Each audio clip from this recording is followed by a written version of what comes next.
superintendent here at District 94. I want to take an opportunity to welcome everybody to this to the joint board meeting. It's my first year here in the district, and I can tell you that this is unique to me to see all 4 district boards come together, 4 superintendents come together, of our community, right? Represents that we're all in this together, working towards the needs of our students and our community, and this is an opportunity to demonstrate that. So I do want to introduce our superintendents here. Christina Davis, District 30. John Langdon, interim superintendent 25, former interim superintendent, District 4. I'm old. No. And community member, yes. He's well seasoned. And Matt Rich, superintendent District 34. So those are the superintendents here. I can tell you on a personal note, again, being new to the district, getting the opportunity to work with these 3 just amazing professionals. The transition so seamless. We talk about collaboration, and a lot of times it's just one of those buzzwords that we give, but really the true collaboration that exists within us 4, and then once John leaves, hopefully the new person coming in will still continue that process. We talk at least formally once a month in a meeting, sometimes twice a month.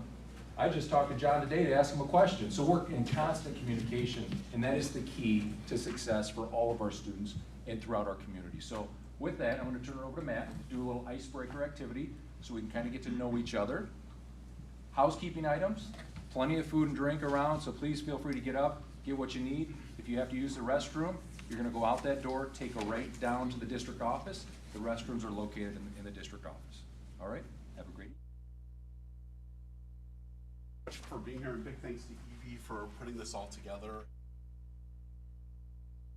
What's great for me is a chance as I look around the room to see so many board members that have been giving service to this community for many years, and to see welcome new people to be part of it, whether it's in our community here or being part of the SACID piece and helping us be stronger together.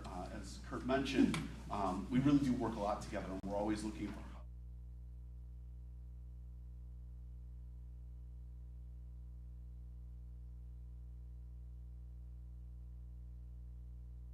we have a little icebreaker chance to just get up and get to know you piece. It's a little bingo card. I was based off of my 5th grade Sunday school class, so if you're wondering where some of these came from, I tried to adjust them a little bit to be adult oriented. My favorite adjustment being moving from find someone who wears glasses to find someone who doesn't wear glasses as the experience. But it's a chance for you really to get up and get a chance to know your fellow board members or board members elect. Get a chance to have some conversations, write some names down. If you don't have a pen, there's a box of pens in the back. You can just grab one and just get a chance to put some names to some faces for a few minutes. So I encourage you to grab a bingo card and get a chance to know and find the person someone who owned a rotary phone, for example. So go out and wander. Some of us still do. Someone has a special talent. I actually still have a couple rotary phones that work in my house. Oh, we need more. They are hooked up to a voice over IP service. So I can answer, I get dial tone, and when I dial, there's a thing that translates the dial into a touch tone. So you can actually use them. I like vintage tech. Actually, my youngest daughter, she's going to be 21 in August. A couple years ago for her birthday, she said, I want a princess phone. So we got her this pink princess phone. They don't make them like that anymore. No. She meant like... Or someone who's just going to like one princess phone. That is what she meant. Yeah, with the lifestyle and everything. That helped me deal with teaching Spanish last year. This might be true experience, but February, we got it.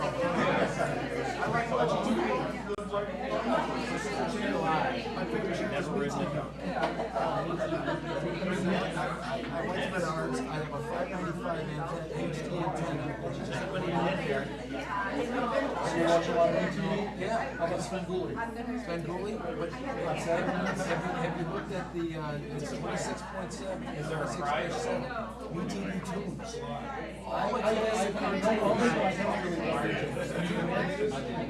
But you can't get those on cable. There's a lot of good stuff over there. My If you hit the, just tap the screen and it's called explain. Well, this one's the only one that's active. Is it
My daughter is. My granddaughter is. I have 6 in the house.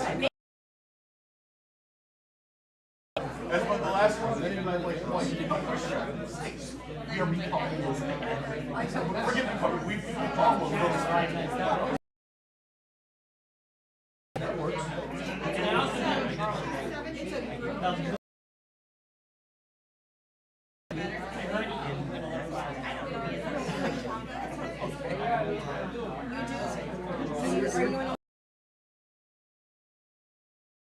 Someone's wearing I didn't know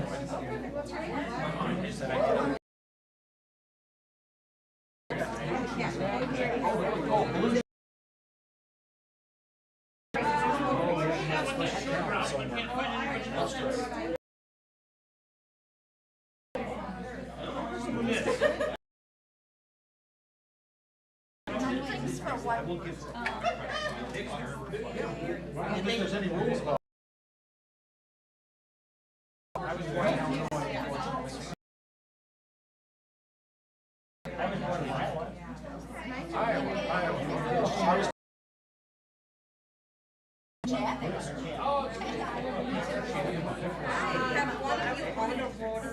I still do. Oh, you do?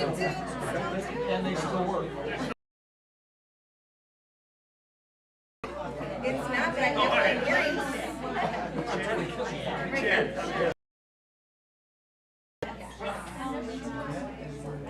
And one of you like chocolate or doesn't like chocolate? What's your name?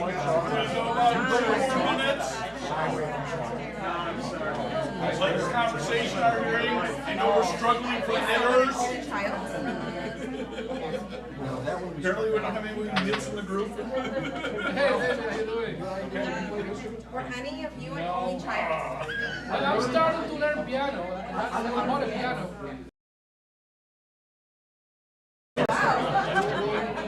Yeah. Was your dad?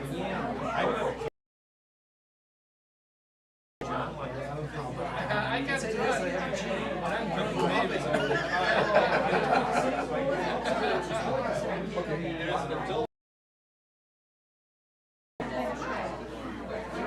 I used to live in Puerto Rico. I used to live in Puerto Rico.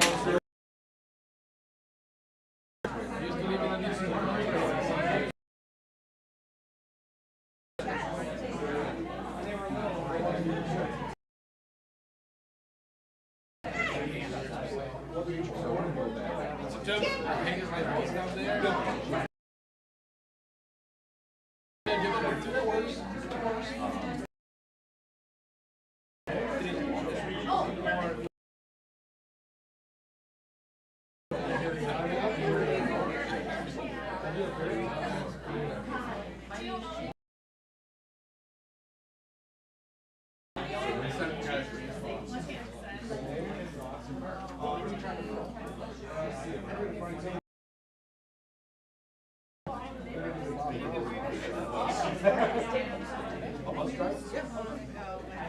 School bus driver. All right, I'll take you.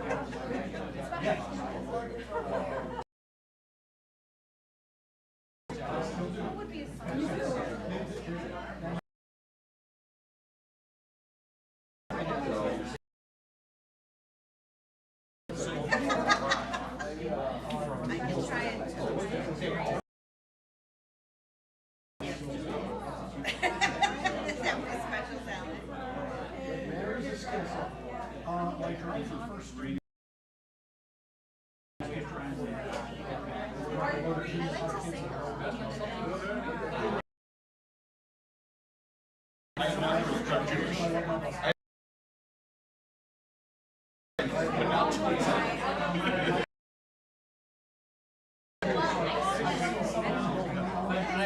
I'll pull you all back.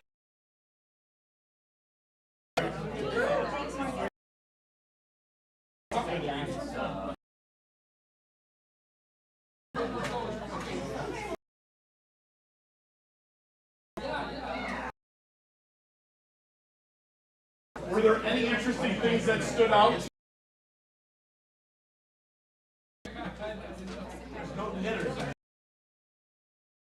That there were knits? Rich had the knit pickers, what? Was a struggle for us? Anything else that stood out? I think it was you and I on the donkey, the piece. So you had some experience here in '94 with donkey basketball. Yeah. Were you on that team? I was not. I rode a donkey, I want to say in Israel when we were visiting there pre-COVID. Oh. So it was a little family trip that we did for my son's bar mitzvah. Anything else that stood out? I think my favorite moment had to be when Heather goes, "Yeah, man, I know you have a lot of cats here. Your name goes here." And I think it's just really important for us that you as board members get a chance to know each other. This is one of our great traditions is that for us to come together and share a little bit. And it helps us when we work on things together that you guys know each other and can get some support, not just from us, but from each other when you go forward. I'm real excited about today's presentation because it's a tough topic. And when we have some groups with some expertise that can help guide us through this tough topic, we all benefit. So I'm going to ask Christina to do a quick introduction of our speaker, and then we'll take it over. Yeah, I want to thank Sarah Norton. Sarah Norton is our Director of Partnerships. And just kind of a little fact, Penny also works with Sarah, so I appreciate the fact this is a topic that we know a lot about in West Chicago District 33, and Sarah has helped build the systems to help us identify these students. She knows a lot about how we support these students, so she was the perfect person to provide us this presentation today. So thank you so much for doing this, Sarah. I appreciate it. Of course. Should I turn this on? Can you guys all hear me okay? Okay, I'll try to project. If you can't hear me in the back, just give me a point up. So, as Christina said, I'm the Director of Community Partnerships in West Chicago School District 33, and I'm actually from the community as well. I grew up in the Benjamin boundaries. I went to St. Isidore, so I didn't go to Evergreen and Benjamin. That's where I would have been.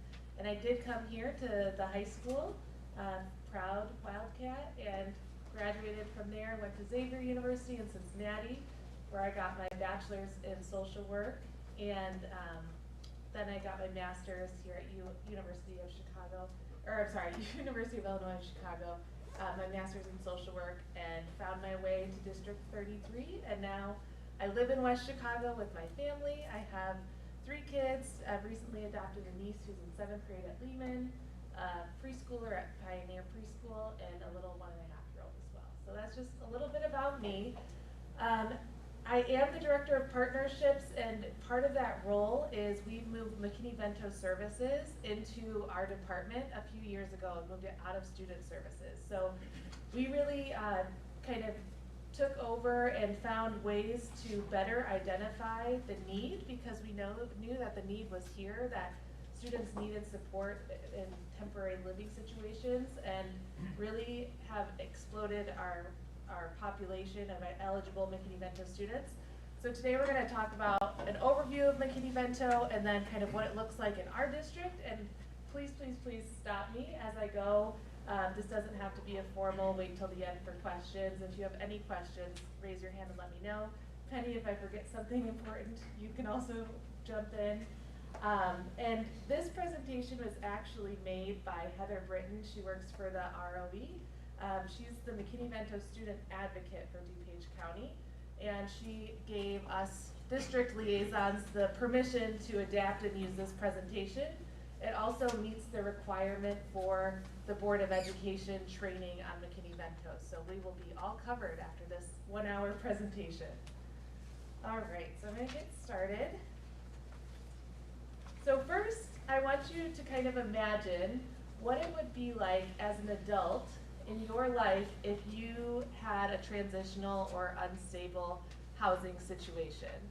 Imagine how it would impact your daily routine, getting up, bringing your kids to school, or going to work.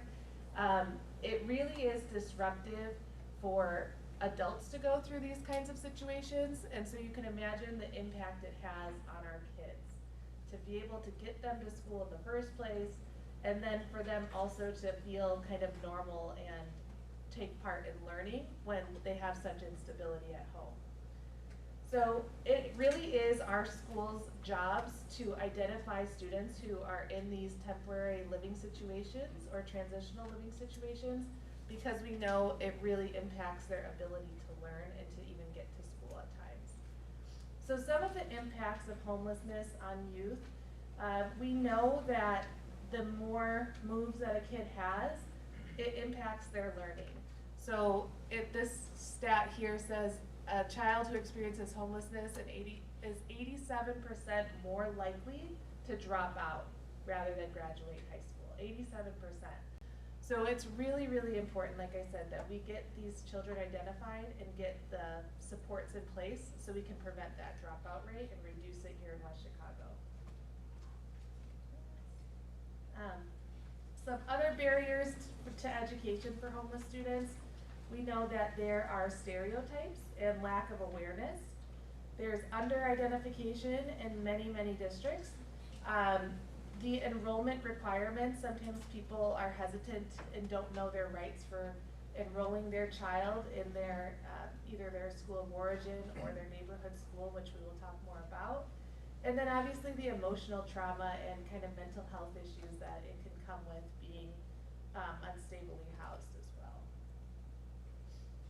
So in response to this, the McKinney-Vento Homeless Assistance Act, which is a federal law, was established in 1987 to support students in these temporary or unstable living situations.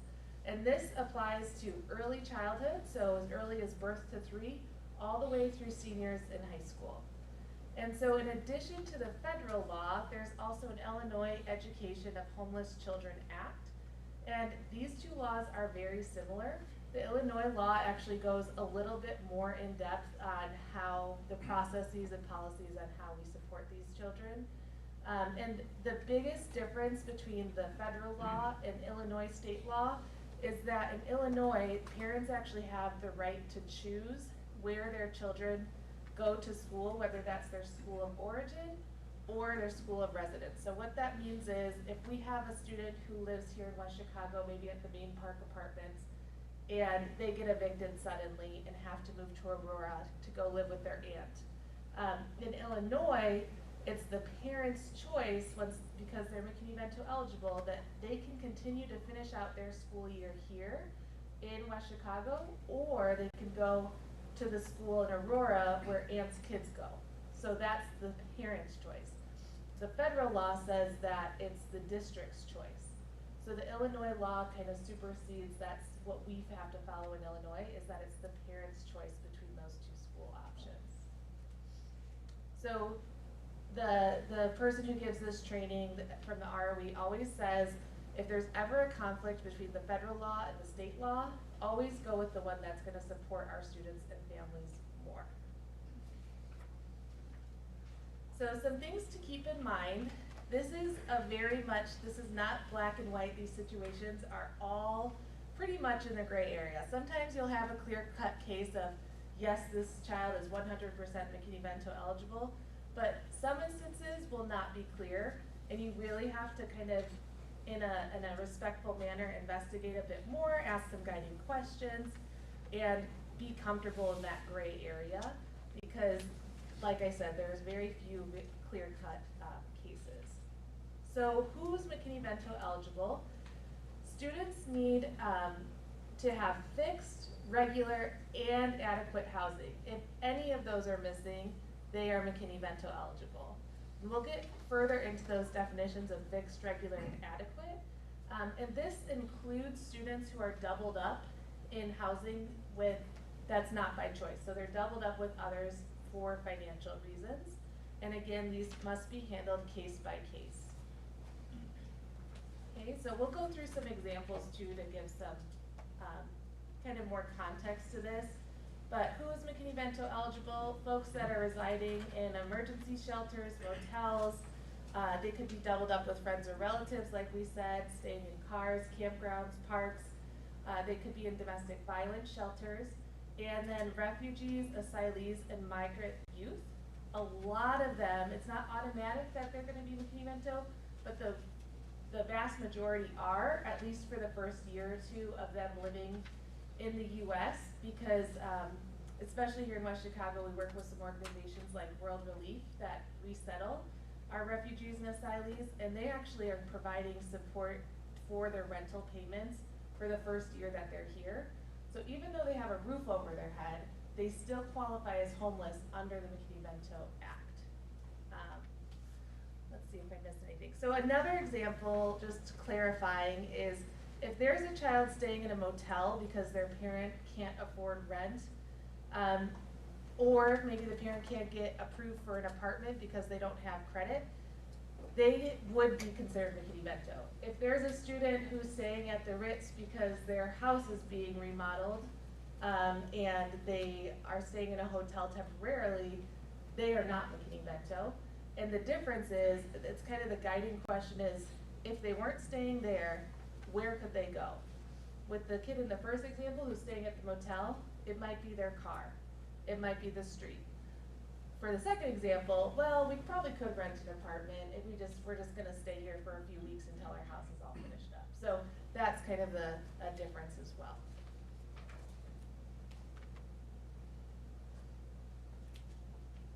Okay, so I talked a little bit about this one. Families who have rent temporarily being subsidized by an outside entity, they are McKinney-Vento eligible. It's important that to note that students can be determined as McKinney-Vento eligible at any time of the year. So it's not just during registration. It's any time of the year.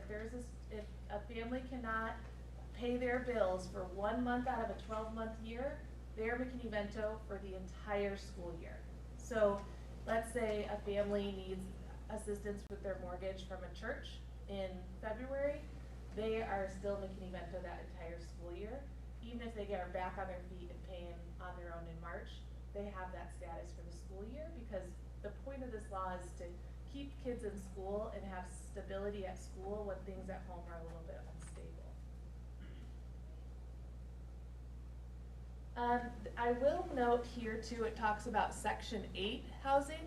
So this is actually a separate federal program from McKinney-Vento. So if somebody is in Section 8 housing, which the Town and Country Apartments here in West Chicago, that is our only Section 8 housing in West Chicago. They are not McKinney-Vento eligible. This is a little bit in the weeds, but it's because Section 8 is a separate permanent housing program where that's a pretty long-term stable living situation. So if they have Section 8, they are not eligible, but they do have different and other protections under Section 8. If people are living in transitional housing, which is, again, in DuPage, we have PADS. That was a group that traveled from faith communities and had shelters kind of at different churches at different nights. And more recently, since COVID, they've opened up and converted a hotel in Downers Grove, right? Downers Grove. Where we have families that are staying there for anywhere for a few weeks to now almost a couple of years. But because this program has an end date on it and it's transitional in nature, they are McKinney-Vento. So though we do have quite a handful of kids who are currently living in Downers Grove and attending our schools. So that's kind of, those are just why those questions are so important, because just because they're in supportive housing, you gotta have to peel that onion back a little bit more and find out what kind of supportive housing are they in. Because if it has an end date, they are McKinney-Vento. If it doesn't have an end date, then they are not.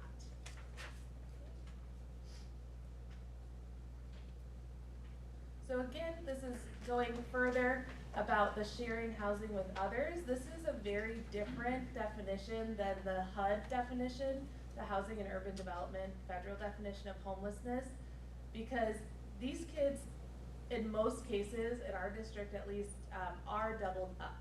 So it's not that they have gone a single night without having a place to stay, but they maybe have 10 people living in a 2-bedroom apartment, and that's not adequate. It's also, if they're staying with, again, an aunt, they're putting the housing at risk for this aunt who is letting them stay there because that's against their lease. So if, let's say, aunt and mom have a fight, the aunt can kick mom out. She has no legal recourse. She's not supposed to be there. The next day, she could be homeless. So they are McKinney-Vento eligible. So that. Another thing is looking at, again, that guiding question is, if they weren't there, where would they go? If the answer is some other temporary living situation, that helps ensure that they are McKinney-Vento. Okay, so due to loss of housing, this one talks about any outside force that is out of the family's control that results in a loss of housing. So if you have, you know, a regular kind of middle class home and don't have financial issues, but you have a house fire, your children the next day would be McKinney-Vento eligible. And they will benefit from other services to make sure that if you have to go move in with grandma, that they can continue to stay in their school and their sports and their extracurriculars to continue that stability. Other outside examples are if a family has to move out because of mold, of radon, if the apartments, you know, have mice or roaches or things like that. Those are outside forces that the family can't control, and they would be considered McKinney-Vento. So one other thing is abuse and neglect.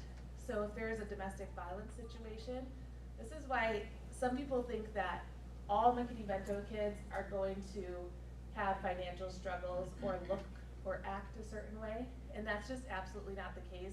And those are the stereotypes we have to stop, because you can be, you know, pretty well off, but facing a domestic violence issue, and you are McKinney-Vento as well.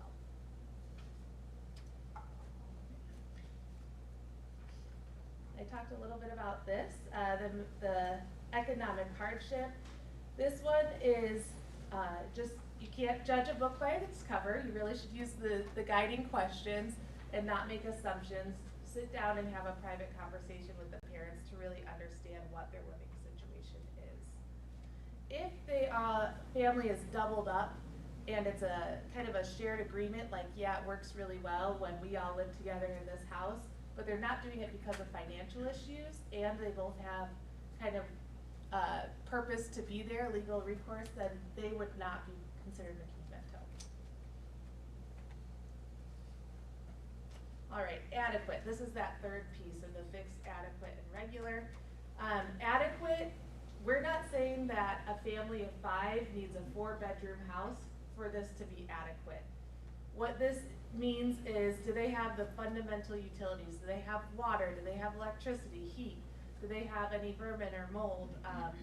And when you're thinking about this too, this question comes back to, would you want your child staying there? If there's a family where kids are sleeping on the couch or sleeping on the floor in the family room, that's not adequate. So they are McKinney-Vento and would qualify from services. Okay, so some possible signs for homelessness. This is why it's important that not just the people who are doing the determining of eligibility are trained in this, but we need teachers, bus drivers, lunchroom workers, everybody to kind of know the signs of homelessness so that they can get them connected to the right person in their schools to ask these questions. So some possible signs, we hear kids say, you know, I've moved a lot, we're going through a bad time right now. They may have attention-seeking behavior, or the opposite, where they are kind of extra quiet and to themselves. They may face hunger, collecting a lot of food at lunch and bringing it home. Poor hygiene is common, inappropriate dress, so wearing sandals in the winter. I know no kids want to wear coats right now in middle school and high school, but do they have a coat they're choosing not to wear, or do they truly not have winter gear? So those are kind of some signs that we need everyone's hands on deck to help us identify these kids so that we can get them to the right supports. Okay, so identification strategies. The ESSA in 2015 kind of shifted whose responsibility it is to identify these kids. Before ESSA passed, it was on the parents during registration to say, I am McKinney-Vento. The reason this changed is because who knows about McKinney-Vento? Nobody really knows about this law, especially not the terminology. So they didn't know to ask, hey, we're in a transitional housing and we need support from the school. So now it puts the onus on the districts to actively seek out and identify these families and get them determined as eligible and get them connected to services. So ways to do that is you can coordinate with community service agencies. So we know we have PADS, we go together for kids, we have connections with Montero Pueblos, partners like that who already are helping with housing, making sure that we have relationships with them so they know when a kid is going through a tough time or a housing situation that they know they can tell the school and we'll take care of that and help them out with transportation or whatever it might be. It's also important to think about your enrollment forms, and it is a requirement to ask about housing, but making it, kind of taking it a step further and not just saying, are you homeless, but are you in an unstable housing situation, and giving parents a contact of who to reach out to if they're unsure. So it's on us to take it a step further to really reach out and identify these kids. And I will actually speak to District 33's policy and procedures on how we do this. So I think it was 6 years ago when parents, it really was more that they had to kind of self-identify or come to the front office and say, hey, I'm not in a good living situation, can you guys help me out? And so our McKinney-Vento numbers were really, really low. We had about 1% of our student body identified as McKinney-Vento. Now, since we've switched it over to, we have family liaisons in all of our schools. What their roles are to kind of help families get connected to outside resources. They monitor attendance, they do home visits and intakes of families to see what kind of non-academic supports they need. So since the liaisons took this over, we now have about 500 kids. We're just a couple kids short of 500 McKinney-Vento eligible students in District 33. So if you think about that, that's more than an elementary school full of kids who are McKinney-Vento eligible. And what we did to get there was we shifted those conversations from being parent-driven in a front office with a secretary, where there's a lot of people in and out and it's not a private space, to, hey, you know, a teacher coming to a family liaison and saying, I think this student is going through a hard time, can you reach out to their parent? And then they take those conversations over the phone, they can go to their homes and have the conversation, so it is more sensitive, and they're well trained. We do this training with them every year, so they are really trained on that fixed, adequate, regular. So get the facts with sensitivity. Consider using a housing questionnaire that asks the child's living arrangement as part of your district's enrollment. Avoid using the word homeless. I know I'm saying homeless a lot right now, but when you're working with families, avoid using the word homeless because that's a pride thing. Nobody wants to say that they are homeless. Maybe they, you know, stay with aunts some days, they stay with grandma some days, but they are doing their best to make sure their kids are safe and sleeping under a roof every night, so they wouldn't consider themselves homeless. So instead you can say, you know, temporary living arrangement or in transition or unstable, and that will help reduce some of the stigma as well. And then really important, we cannot, as a school district, as staff, be reaching out to other organizations to make sure that people are homeless. Like there was an example given from another local district where the McKinney-Vento liaison took it upon herself to go visit an apartment complex where one person said they were living and said, hey, does John Smith live here? They found out he was there breaking the lease of the person who was actually renting the unit, and now you have two homeless families because they were both just evicted for breaking the lease. So when there is FERPA, there's, you know, confidentiality. We have to really approach this with sensitivity. So get the facts, but be discreet. Take these conversations to a private place. Avoid having them in a front office. Explain why you're requesting this information. It's really to help get them support and stability.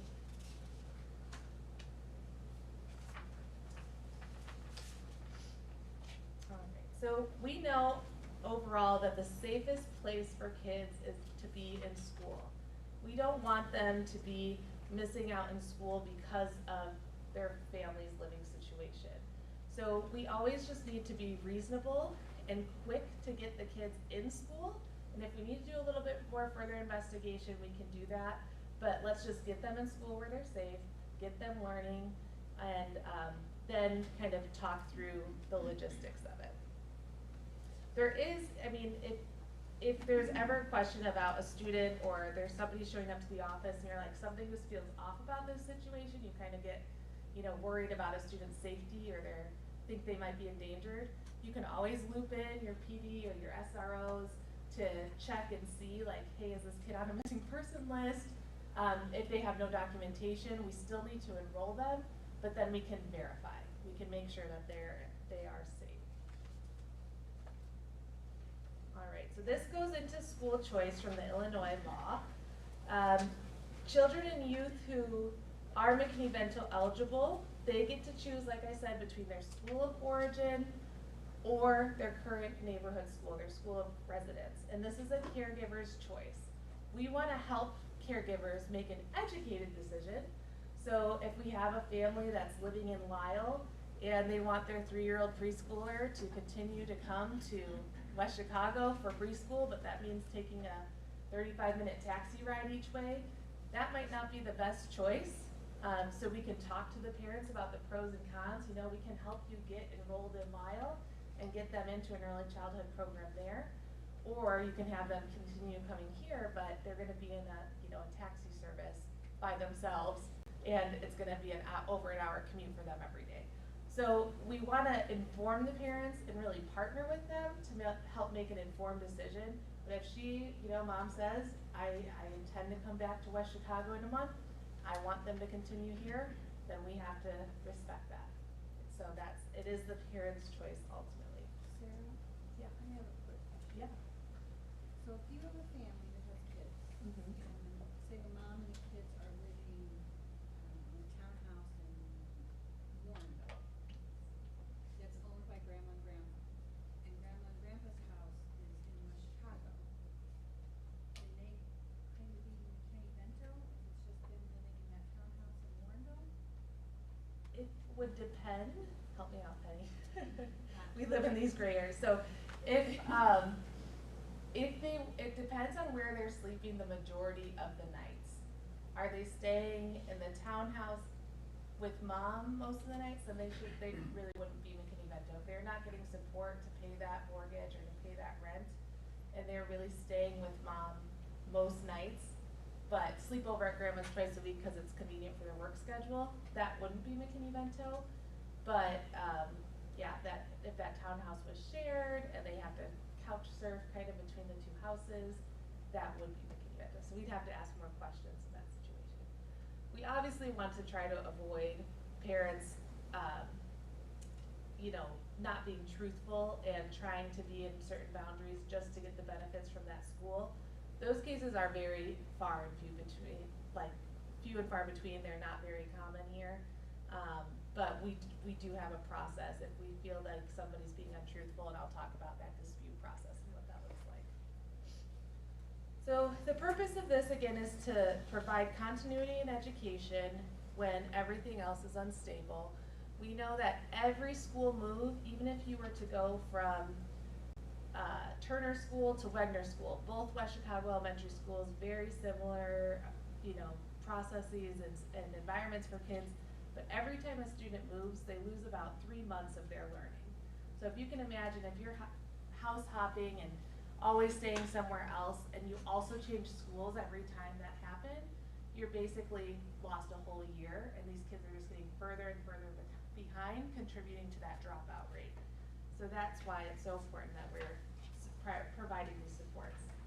So school of origin is defined as the school that the child or youth attended when they were last permanently housed. So this includes preschool all the way through high school.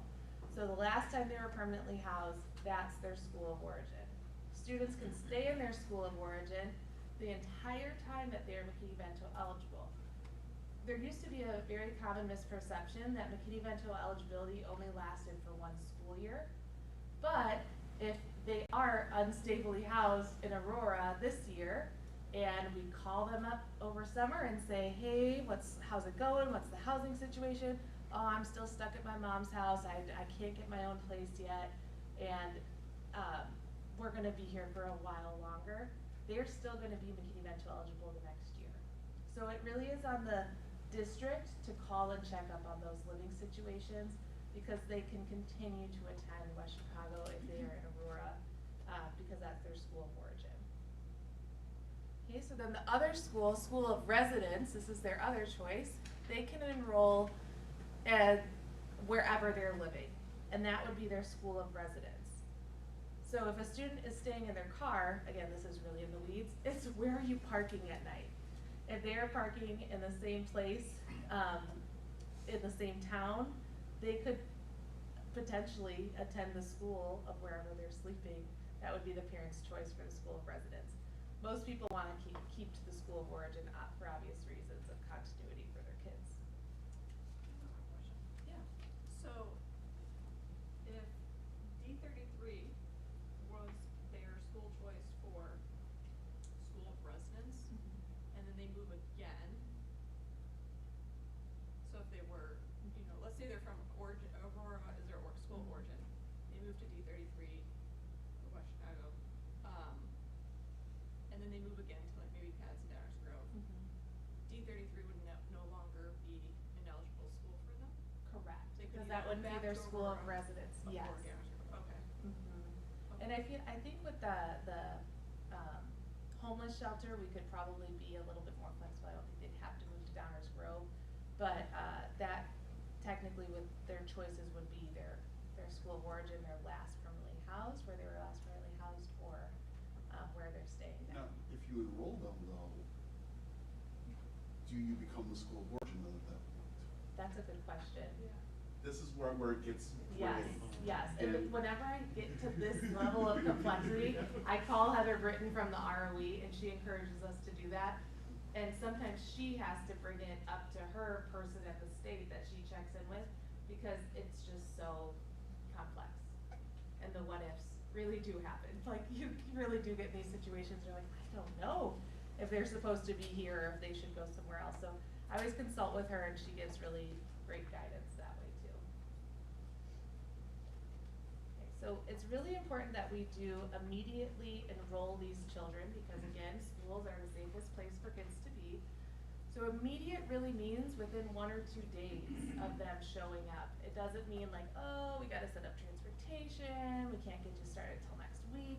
We really need to do everything possible to get them immediately started, even if they do not have previous school records, medical records, proof of residency, or other documents. It doesn't mean that we're not gonna seek those things. It just means, let's get the kids started, let's get them connected with your person in your school. For us, it's our family liaisons. And we'll work on getting a birth certificate. We'll work on getting their medical records. But we can't exclude them for not having these documents. And it is important that we do obtain a birth certificate within 30 days of enrolling. If kids are new to the country and don't have a birth certificate, or they've moved a lot or had a house fire and lost this document, we can work with them to find a similar document. We just want to make sure those kids are who they are, saying that they are, and making sure that they're safe. So this also includes the enrollment in not just school, but other school activities. So that can include clubs, sports, after-school programs. They should have full access. McKinney-Vento students should have full access to what all other students have the ability to be part of. Okay, and then it is the responsibility of the new school to request the health and academic records. from the previous school in a timely manner. This is really important for our kids who have IEPs or 504 plans especially. And we want to make sure that we have all of their documents in place so that they're getting the same services when they come to their new school. Okay, transportation. So one of the services that districts are required to provide for these kids are transportation. So first and foremost, the school where they're going, you can see if they're within West Chicago, the first thing that we do in District 33 is see if there's an existing bus route we can get them on. That's the most cost effective, it's the most normal for the kids. So even if they live outside of Wegner boundaries, if there's a bus that goes to their house and we can get them on that to Wegner, that's gonna be our first option. If that doesn't work, we offer the parents mileage reimbursement. So districts should offer parents mileage reimbursement to get their child to school. We reimburse them at the same rate that we would reimburse staff members, and that's from their house to school, and then the parent from school to home, both ways. So we have to track that. The parent has to kind of help us keep track of their mileage, and we would pay them monthly a reimbursement check. That's option 2, because that's the second most cost effective. When you say reimbursement of staff, but you're meaning like just the mileage? Mileage, yes, Yeah, yes. for travel. Yeah, it's, what is it, 57? Yeah, for like conferences or. 57 cents a mile, something like that. The third option is we would have to reach out to our contracted taxi providers, and this isn't like Fiesta Taxi or American Taxi. We're working with taxi companies that have certifications to transport children just like bus drivers do. So we have 2 different companies that we utilize, Aurora Naper Transportation and Everdriven, which is a new one for us. And Everdriven actually has an app for our parents. This is why we are really excited to start working with them, where parents can track, it's called the VIP Passenger app, where they can track where their kids are on the routes, when they'll be dropped off, what their car looks like. It almost looks like an Uber or Lyft app on their phone. So it is our responsibility to set up this transportation if it's needed. Some McKinney-Vento families don't need transportation. We have, out of like the 500 kids we have right now, about 45 utilizing transportation services. It's a lot. So if this is, again, a little bit in the weeds, but important to know, if there is a kid who is living outside of your district's boundaries and choose to come here and we're providing transportation, I'll use the Aurora example again, we need to share the cost of this transportation with Aurora. So we have to do a cost share agreement, and we're billing them for half. It's usually where the students are going. Typically, they're the ones responsible for setting up the taxi, and then we get the monthly invoice. We bill Aurora half of that, and so we're splitting the cost of this kid's transportation because they live there, but they're going here. Okay, fee waivers. All McKinney-Vento students are categorically eligible to receive free lunch and a fee waiver. These school fees are anything that is required of their daily learning. So textbooks, instructional materials, registration fees. If field trips are part of a class or extracurricular activity, those would be included in fee waivers. They also can include uniforms, equipment related to sports or fine arts, so like instrument rentals, things like that we can often help with. Class supplies, graduation gowns, caps and gown fees, school record fees, school health service fees. But it does not include, let's see, regular school supplies. So I don't know how this is all worked out, but this is specific that they say it does not include their regular school supplies, things like library fines, technology fines, class rings, yearbooks, or pictures. But what we can utilize in DuPage County are things called mini grants. So if students have non-required fees that they have to pay for things like yearbooks and pictures, we can actually apply to the county for up to $300 per student per year for these things. So recently in District 33 this year so far, we spent almost $30,000 in mini grants So think of that as $300 per kid, on things like necessary clothing, boots, socks, undergarments, tutoring. So our Department of Partnerships, this is really what we do. Our secretary is always busy. We're doing personalized Amazon wish lists for what these kids need to get to school every day. We order that, deliver it to the families, and then the ROE reimburses us those $300 per kid. So we did our most ever this year and hit $30,000 in mini grants for our students. Excuse me, Yes. did you see the ROE reimburses you for those mini grants? Yes. And that's through a grant program that's been available to them for the past couple of years, so we hope that that continues. It will be next year, but she said it, you have to check year to year if those funds are available. Okay, and this is more high school, so this is a little bit outside my realm, but we want to also make sure we're supporting them, their academics success by accepting and being more flexible with credit accrual. So if they were in the middle of a class, I don't know, in their school of origin, and they come here, kind of working with the counselors or whoever's in charge of that to make sure that they are getting appropriate transfer credits so that they're not falling further behind.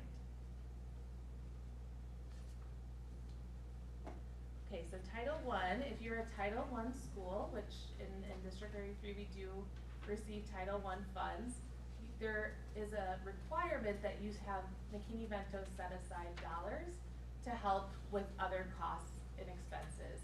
So you can include things like school supplies, which aren't included in the fee waivers. You can build that into your Title I funds. Clothing, shoes, ACT, SAT, GED testing, immunizations, tutoring, out of school time activities or summer activities. Those could all be built into Title I. So we always encourage people, if you don't know that money's there, talk to whoever's in charge of your Title I in your district and say, hey, how can we budget for this next year? Because there needs to be a line item there with that. We talked about the time limit. How long can a student be McKinney-Vento eligible? There is no specific limit according to the ISB registration guidance. Nothing in Illinois or federal law limits the time that a child may be considered McKinney-Vento eligible. There is a guideline in the Illinois Education of Homeless Children Act that if kids are doubled up in the same location for more than 18 months, the district may do a checkup. So it's not required, but the school district may review the living situation in cases where a child is doubled up or in the same location. What we do, again, just to give context to it in District 33, is every summer we have our family liaisons do redetermination calls.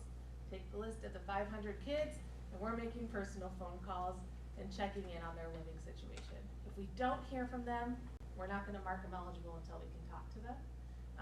And we just kind of see where they're at, if things have changed. If they're still in the same situation and it seems like they're going to be there a while, we go to that pros and cons conversation of, have you considered the benefits of them moving to their neighborhood school? They'll get to know their neighbors, maybe they're going to high school soon and they'll get to make friends before they go to high school. So we always have those supportive conversations and kind of just get curious with families and help them consider the options. Is there an age limit on this? It's through senior year, so early childhood all the way through 18. And that gets to an interesting piece. If we identify them as homeless and they have an older sibling, often we'll communicate that to the high school so that we have a continuity for the family of services. Actually, that kind of gets to the next question I was going to ask is, what happens if, say, there's an 8th grader that's eligible in 33, 25, or 34? Is the high school notified, this is a student, you might want to check on their family for eligibility? We just started that 2 years ago. So now all of our current 8th graders in District 33 who are eligible, I send that over to Len and Erica, Vivian, who do McKinney-Vento here, and they do the redetermination. But we've also started collaborating with the family outreach coordinator here too, so that we're making sure if we determine one sibling, that both siblings are McKinney-Vento, they're both getting the fee waivers, and we're really starting to tighten that up, which is So it's exciting. less likely that somebody's gonna fall through the cracks. Yes, so we want to, And that's all of our districts. Good. that's happening, that's great. So it's happening with all of the districts, so that's perfect. All right, that's still about the 18-month process. If the district determines that the family is no longer in the hardship categories but the family insists that they still are McKinney-Vento, the district should notify them in writing that they believe that they are not McKinney-Vento for whatever reason, and then they would begin a dispute process with the ROE. And I'm gonna talk a little bit more about what that looks like, yes. So what this looks like, if there is a situation where we feel the parent's not being truthful, we would involve the McKinney-Vento county advocate. And this is not a court process, but what they would do is bring the school district representative, bring the parent or parents, they would hear the case, the living situation, what it is, and somebody who is extremely knowledgeable in McKinney-Vento law and the Illinois law would make the final determination of, yes, you need to continue to service them in your district, or no, you guys have to move to your neighborhood school.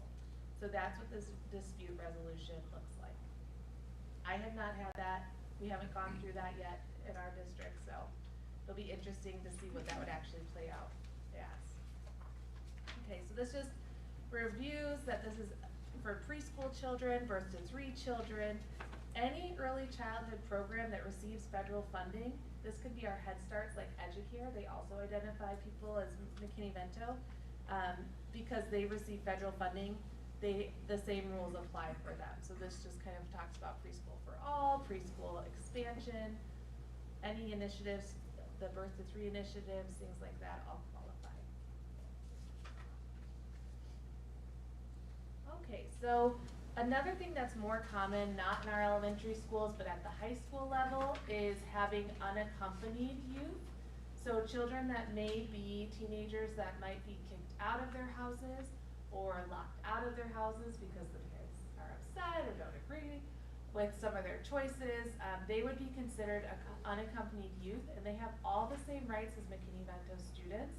And we have to immediately enroll them even without a parent or guardian, which sounds like something that would be difficult to do, but there is a youth self-enrollment form and caregiver authorization forms linked here. Maybe the high school has more experience with this. This is something I haven't had to do personally, but unaccompanied youth do have rights. The liaisons in the district must help unaccompanied youth choose and enroll in a school and give them priority to kind of help meet their needs and get them the support that they need. Unless they happen to walk into your school and ask though, how does the school identify these are some unaccompanied youth in our community?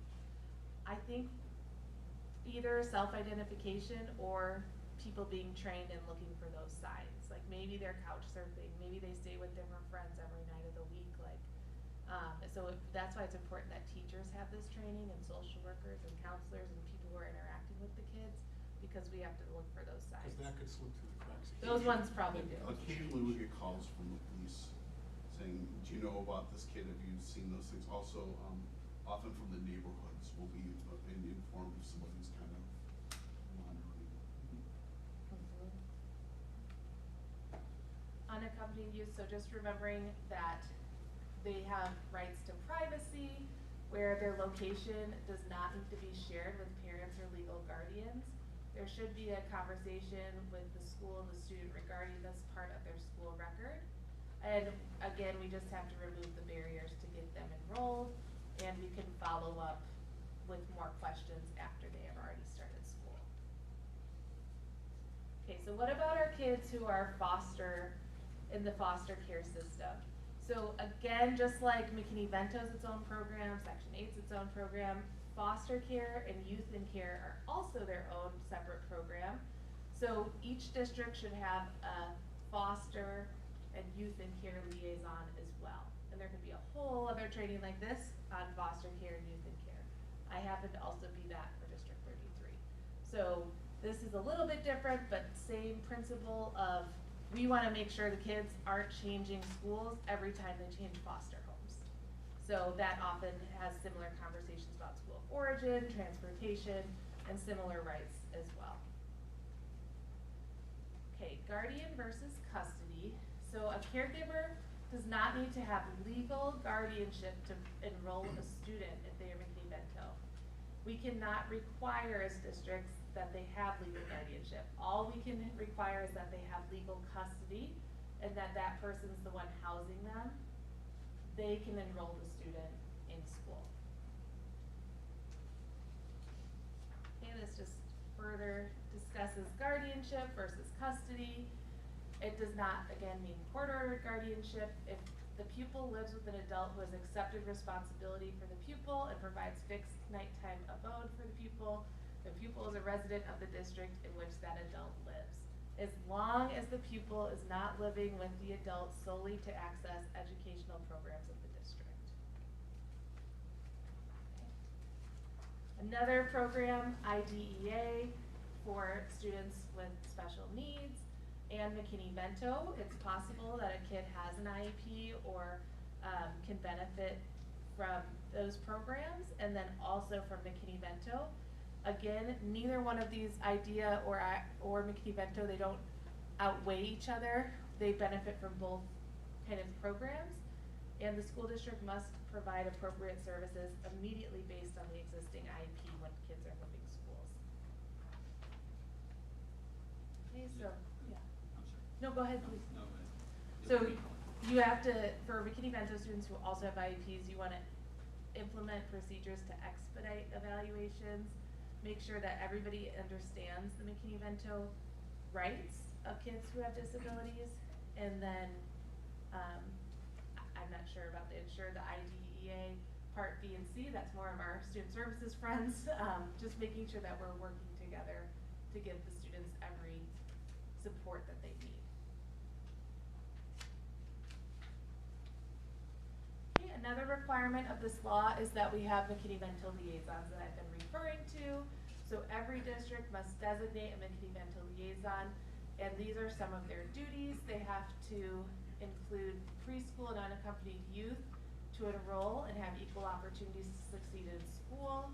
McKinney-Vento students are identified by school personnel through outreach and coordination with other agencies in the community.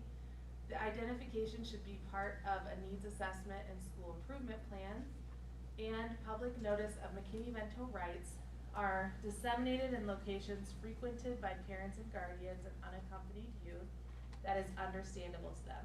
So if you go into any of our schools, you will see a little poster, I'm sure, about what McKinney-Vento is. It's usually in the front office. We have a Spanish and English, and then there's a spot for who to contact in your district if you are McKinney-Vento and want to have further conversations.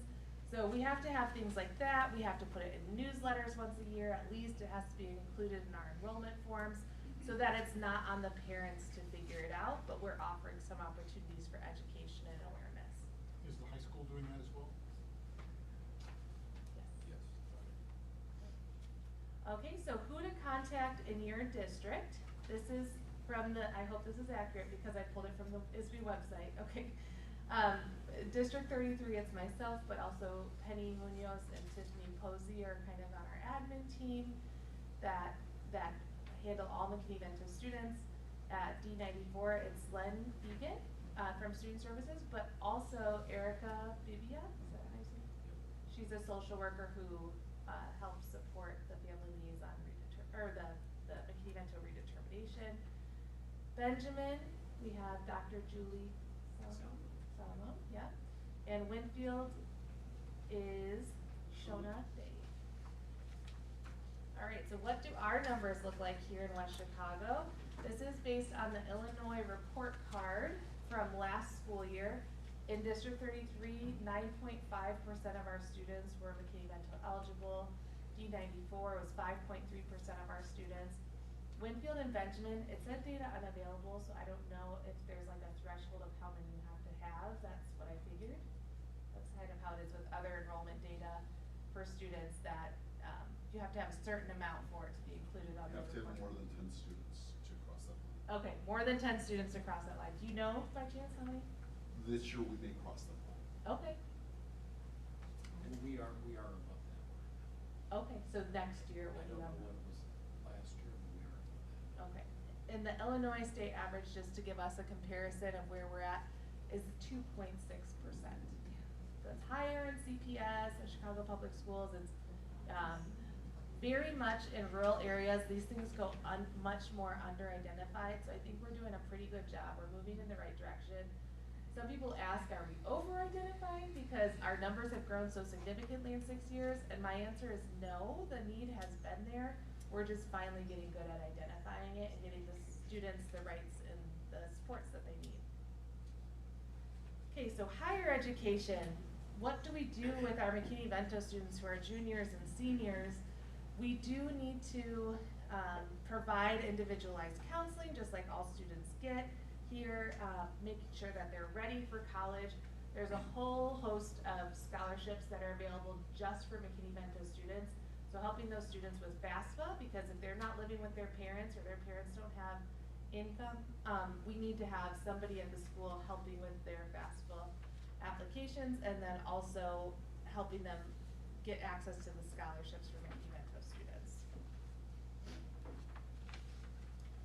So to be considered an unaccompanied homeless youth on the FAFSA form, an individual must be unaccompanied and homeless or unaccompanied, self-supporting, and at risk of being homeless. So these, this is not my area of expertise. I'm sure the high school has more experience with this, but just knowing that we as districts should be providing those supports. And then what happens with these kids after they're done with high school, there's a similar bill called the House Bill, where higher education institutions are required to designate a staff member to serve as a house liaison. And this requires them to help with supportive housing, like let's say on spring break, kids go home, you have to leave the dorms, you're not allowed in there. They have to make accommodations for these students who are homeless.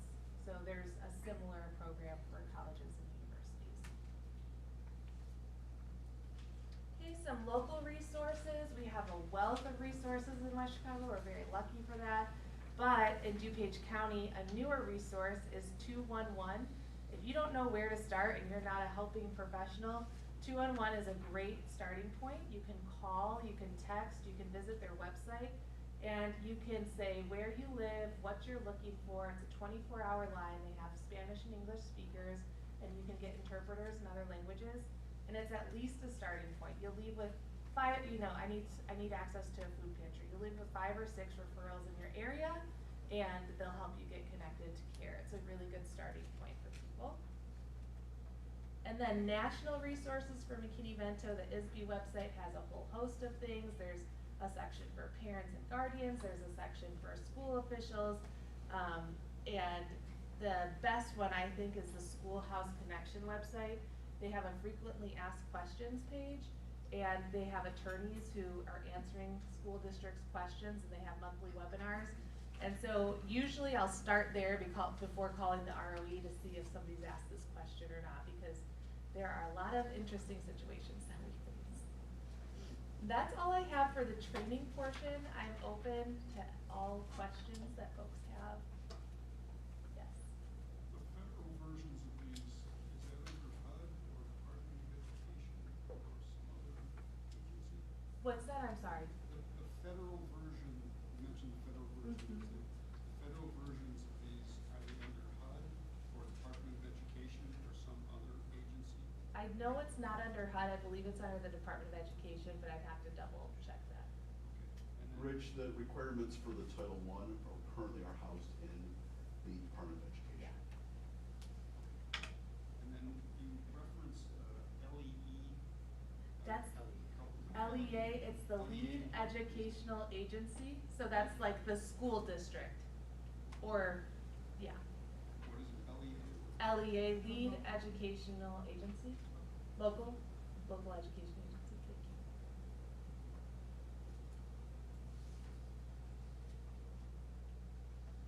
Any other thoughts? Thank you so much, Sarah. Thank you.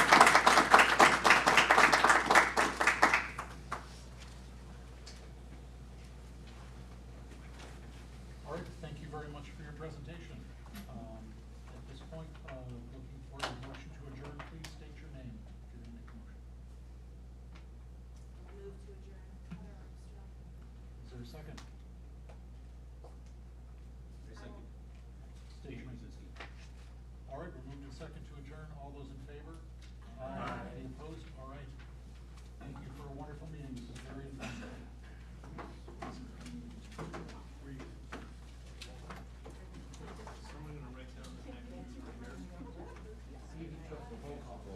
We'll get